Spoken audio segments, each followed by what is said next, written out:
আপনাকে যদি বলা হয় গত এক সপ্তাহে আপনার হাত থেকে আপনি কোন মূল্যবান জিনিসটি হারিয়েছেন, আপনার উত্তরটি এখানে কি হবে? আপনি স্বাভাবিকভাবে বলবেন যে গত এক সপ্তাহে আপনার হাত থেকে হয়তো অর্থ সম্পদ নয়তো প্রিয়জনদের হারিয়েছেন। কিন্তু আমি আপনাকে অবাক করে এই প্রশ্নের উত্তরটি দিচ্ছি, গত এক সপ্তাহে আপনি যে মূল্যবান জিনিসটি হারিয়েছেন সেটি হলো সময়। হ্যাঁ, আপনি গত এক সপ্তাহে আপনার হাত থেকে যে সময়টি হারিয়েছেন সেই সময়টি আর ফিরে পাবেন না। আর যে জিনিসগুলো ফিরে পাওয়া যায় না সেটি মূল্যবান হয়ে ওঠে।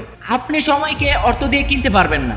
আপনাকে যদি আমি 100 টাকার একটি নোট দিয়ে বলি যে আমাকে 5 মিনিট সময় কিনে দেন, আপনি এটি পারবেন না। ঠিক তেমনি আপনি গত এক সপ্তাহে যে সময়গুলো অপচয় করেছেন সেই সময়গুলো আর টাকা দিয়েও কিনতে পারবেন না।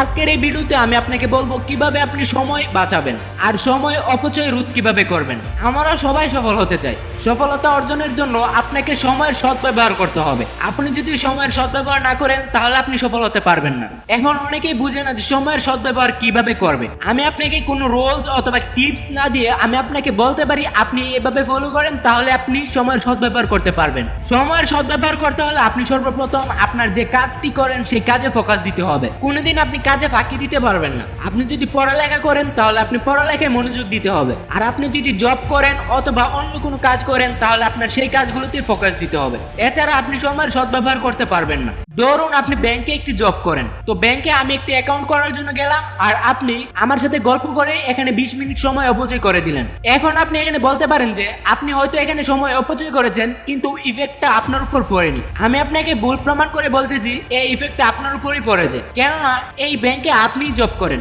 ব্যাংকে যেহেতু আপনি জব করেন, ব্যাংকটি আপনার নিজের, আর আপনার ব্যাংকে আপনি সময় অপচয় করেছেন।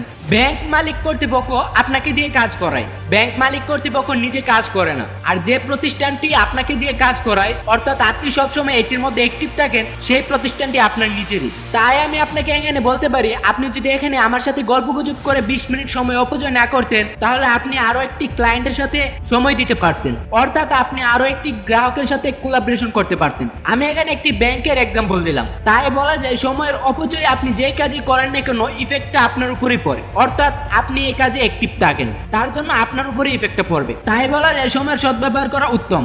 যে সময় যে কাজটি করা সেই কাজটি করবেন, আপনি কারোর সাথে প্রতারণা করবেন না, তাহলে দেখবেন আপনার কাজ এবং লাইফ খুব দ্রুত গ্রোথ হতে চলেছে।